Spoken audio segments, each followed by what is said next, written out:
Assalamualaikum dan selamat pagi. Hari ini kita sambung balik bab baru, pembahagian sel. Okey, sebelum itu selamat Hari Raya Aidilfitri, maaf zahir dan batin. Mudah-mudahan lepas cuti sekolah kita buka sekolah. Sebab ada beberapa tajuk yang melibatkan eksperimen, kita tidak dapat buat secara PDPR sebab mesti ada eksperimen. Okey, seterusnya kita sambung tajuk ini. Pembahagian sel. Okey, seperti yang kamu tahu, kita ini organisma multisel. Apa dia multisel? Ialah banyak sel. Contoh, kalau kita tengok sel tumbuhan, ini sel bawang ni. Ada 1, 2, 3, 4 dan seterusnya. Berbilion sel. Okey, ini kita punya sel kulit. Okey, sel kulit ini sel epitelium ini. Kalau kamu tengok itu, 1 sel, 2, 3 berlapis-lapis. Okey, jadi kita ini organisma multisel. Sedangkan kita tahu asal-usul kita ialah satu sel. Apa dia? Zygote. Jadi macam mana kita boleh jadi multisel? Banyak sel. Mesti ada mekanisme kan? Satu menjadi seterusnya berbilion-bilion sel. Okey, ini contohnya. Okey, oosit ini kamu belajar tingkatan 3 dulu dipanggil ovum. Okey, ovum bersenyawa jadilah zygote. Jadi sebenarnya zygote ini mengalami pembahagian sel. Okey, pembahagian sel. 1 menjadi 2, bahagi lagi 1 jadi 4, bahagi lagi 1 jadi seterusnya. Sampailah berbilion-bilion sel. Okey, di dalam badan kita ada 2 jenis sel. Satu dipanggil sel soma, satu lagi sel gamet. Sel gamet ini kalau manusia ada sperma, ovum. Kalau tumbuhan, debunga, ovul. Okey, apa dia sel soma? Sel soma ialah selain daripada sel gamet. Okey, apa dia? Sel tulang, sel kulit, sel pipi, sel otot. Okey, sel gamet itu ialah sel gamet satu jenis saja. Sama ada kalau lelaki atau jantan, sperma, kalau betina, ovum. Okey, jadi bila kita sebut sel soma, maknanya sel-sel selain sel gamet. Okey, ada istilah 2N diploid dengan N haploid. Ini nanti kita bincang di depan. Okey, ini kita sudah bincang dulu dalam tajuk apa ni? Tajuk apa tu? Bahan kimia dalam sel. Okey, nukleus. Nukleus itu mengandungi maklumat pewarisan genetik. Apa dia? Kromosom. Kromosom dibungkus oleh membran nukleus, jadilah nukleus. Okey, kromosom ini bentuknya begini kalau sudah mengganda, bentuk X. Apa dia kromosom? Kromosom itu adalah kromatid yang terdiri daripada protein dan bebenang DNA. DNA macam yang kamu sudah belajar adalah bebenang yang dibina daripada polimer yang dibina daripada nukleo.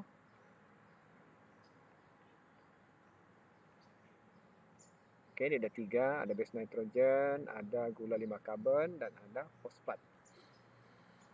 Okey, dipintal jadi kromosom, dibungkus jadi nukleus. Jadi nukleus fungsinya membawa maklumat perwarisan. Okey, nukleus ini kalau dalam keadaan rehat, kalau kamu tengok di bawah sel, kita nampak bulat, lonjong kadang-kadang. Hanya akan kelihatan bila berlaku pembahagian sel. Okey. Nah, ini sel ini mula membahagi, jadi kamu nampak sudah macam benang-benang tu kan? Itulah kromatin. Jadi bila dia sudah tengah membahagi, okey, nampak sudah tu kromosom. Okey, ini kromosom. Okey, kromosom ini sudah membahagi, sudah mengganda ni, asalnya dia satu begini. Okey, satu. Bila sudah mengganda akan jadi 2. kromosom. 1, 2. Oke. Oke, next kita tengok istilah kromosom paternal dengan maternal. Jadi PA ni kamu ingat tak? Papa. Jadi ini kromosom bapa atau jantan. Kalau MA, mama. Jadi apa yang dimaksudkan dengan haploid? Haploid ini kita ada satu set kromosom sahaja.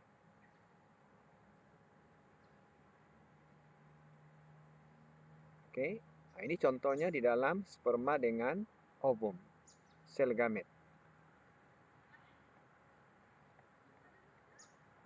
Oke, sel yang kita ada satu set sahaja. Oke, sel gamet. Tapi kalau sel soma, mesti dia ini haploid, haploid N.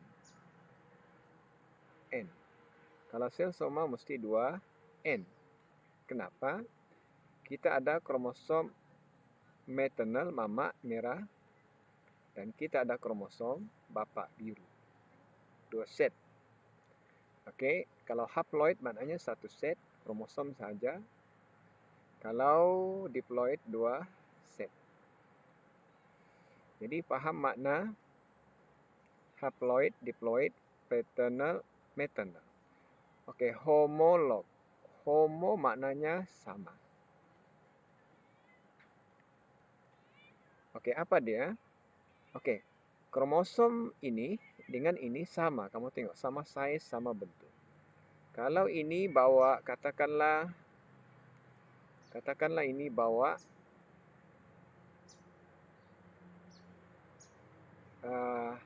warna rambut. Ini pun membawa warna rambut. Kalau di sebelah ini ada warna mata. Bapak kamu mata mama kamu mata biru. Bapak mata hitam. Paham? Jadi maknanya kromosom ini bukan saja serupa, tapi kandungannya juga sama. Itu yang dimaksudkan dengan homolog, sama. Oke, next kita tengok kitar sel.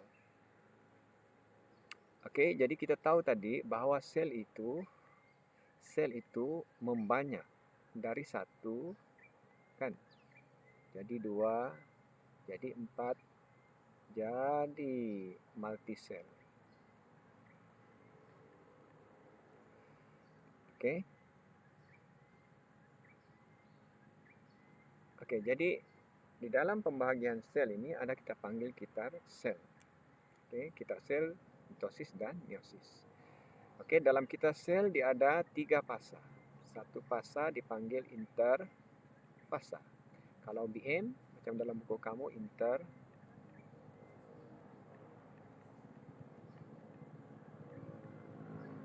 ni antara fasa. Oke, interfasa dia ada 3 peringkat. Fasa G1, fasa S, dan fasa G2. Oke, G itu growth. G ini growth.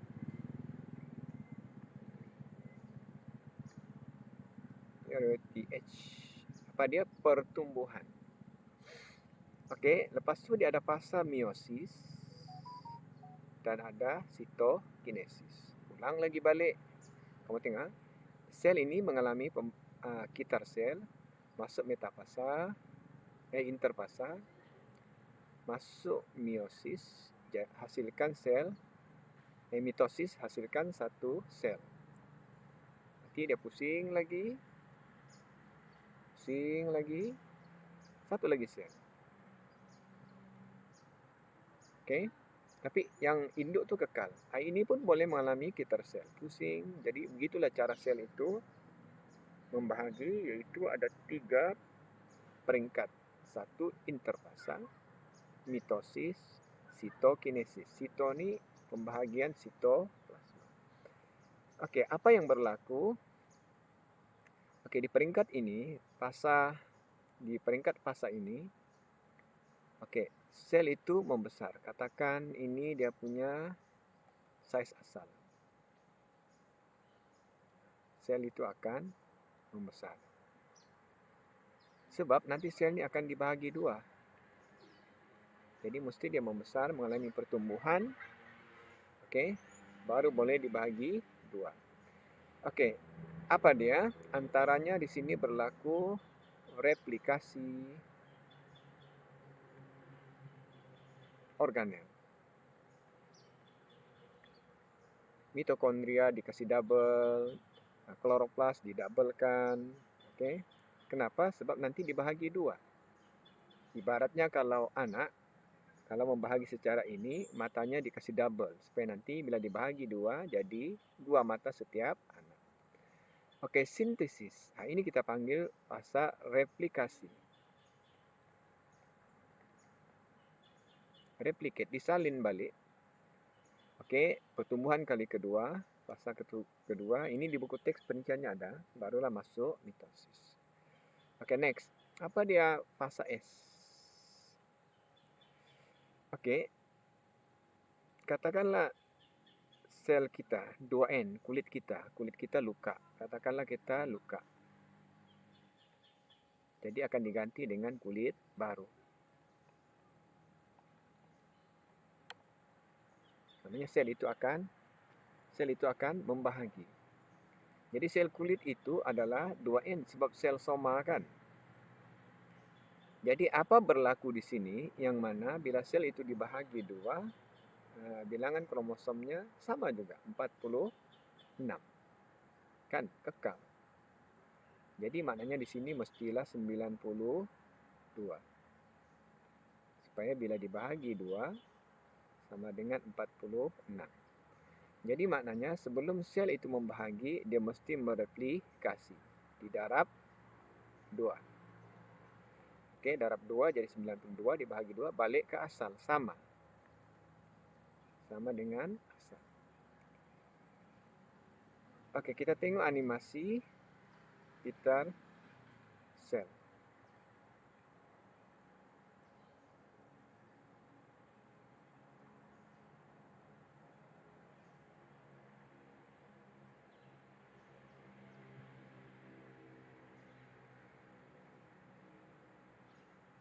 Oke, sebenarnya ada suara nih ya. Most eukaryotic cells follow a process of growth and division called the cell cycle. These events include a growth stage, mitosis or nuclear division, and Jadi apa berlaku? Sel itu akan mengalami pertumbuhan, membesarkan G1, fase G1. Oke. Nanti sel itu akan mengalami mitosis. Oke, yang pertama profasa, prophase, metafasa tersusun di tengah-tengah, anafasa kromosom terpisah, dan telofasa 2 sel anak. Oke. Yang ini adalah fasa sitokinesis. Nah, itulah Kiter sel. 1 menjadi 2, pusing lagi 2, buat lagi 1, buat lagi 1, buat lagi 1 sampai akhirnya sel itu berbilion. Oke. Next. Oke, kita tengok mitosis. Nah, ini contoh sel yang mengalami mitosis. Ini paramecium. Kamu tahu asalnya 1 sel. Oke, 1 sel menjadi 2 sel. Nah, ini mitosis. Pembagian sel tadi. Oke, kamu tengok di sini. Sel bawang ini. Kamu tengok keadaan-keadaan kromosom. Nah, ini interfasa.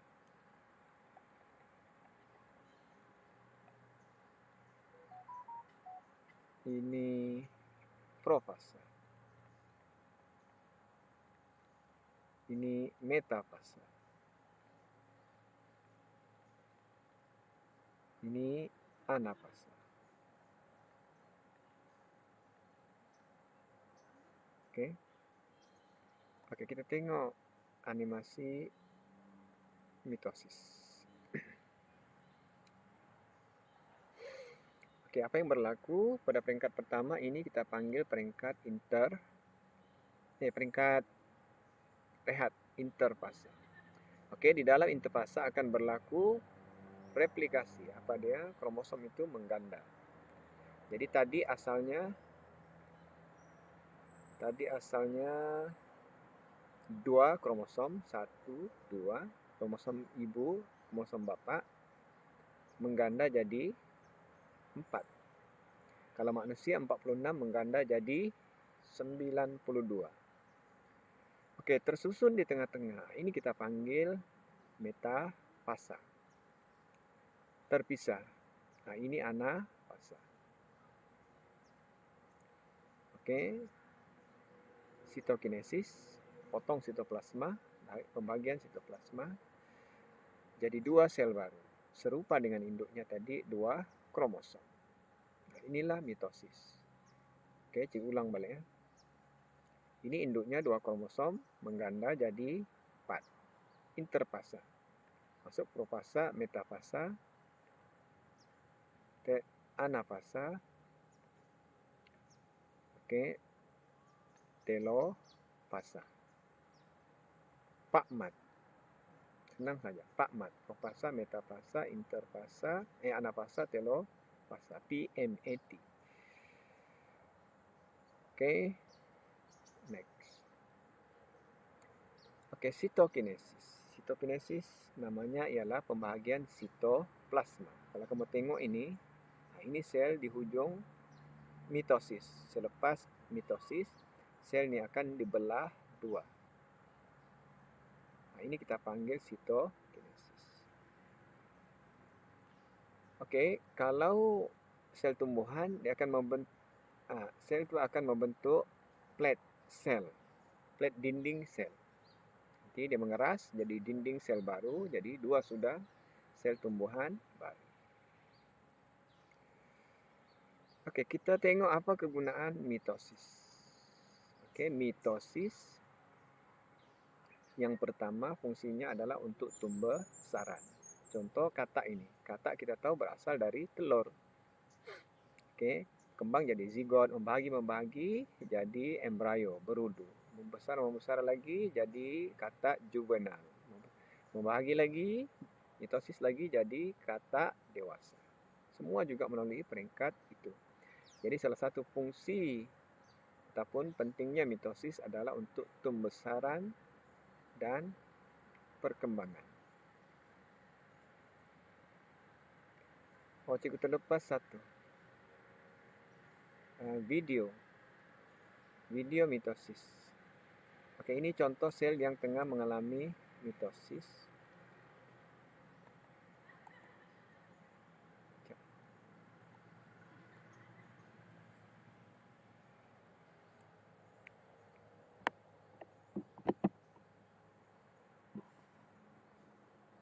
During prophase, chromosomes condense. Kamu tengok yang berjalur-jalur ini adalah During prophase, chromosomes condense, and microtubules are assembled into 2 growing asters radiating from the centrosomes. At prometaphase, the nuclear membrane breaks down, and astral microtubules penetrate amongst the paired chromosomes. Some chromosomes attach to microtubules from both asters and settle in the middle of the spindle. Others move toward either pole first, before joining the others. When all chromosomes are lined up centrally, the cell has reached metaphase. At anaphase, chromosomes split simultaneously, and one set moves to each pole as the spindle elongates. During telophase, daughter nuclei reform as the cell cleaves. This mitosis lasted about 4 hours. During prophase, chromosomes condense, and microtubules are assembled into 2 growing asters radiating from the centrosomes. Tersusun metafasa. Terpisah anafasa. Nanti dibelah 2 telofasa, jadi 2 sel. Ini mitosis video sebenar. Oke, kita sambung balik fungsi mitosis tadi. Tadi pertumbuhan kan, tumbesaran. Sekarang kita tengok seterusnya, penjanaan semula. Oke, ada haiwan contoh ketam. Bila putus dia punya jari, dia punya sepit akan tumbuh balik. Oke, contoh cicak ekornya putus, tumbuh balik. Jadi salah satu fungsi mitosis ialah penjanaan semula. Kalau kita pula membaiki tisu yang rosak atau mati. Next, penunasan. Ini hydra, ini anaknya nih. Bertunas. Kecil ini anaknya. Oke, ini pokok setawar. Ini daunnya.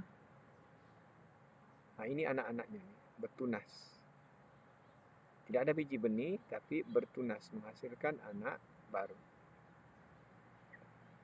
Oke, dan yang terakhir, kultur tisu.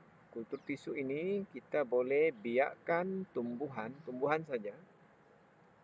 Dari mana bagian-bagian tumbuhan. Contohnya kita potong daunnya tuh, cebis-cebisan daun, masukkan dalam piring agar, letak hormon pertumbuhan dan nutrien, akan berkembang menjadi tumbuhan baru. Ini padi. Oke, ini kultur tisu. Kita ambil tisu tumbuhan, kita biakkan. Maknanya tidak payah pakai biji benih.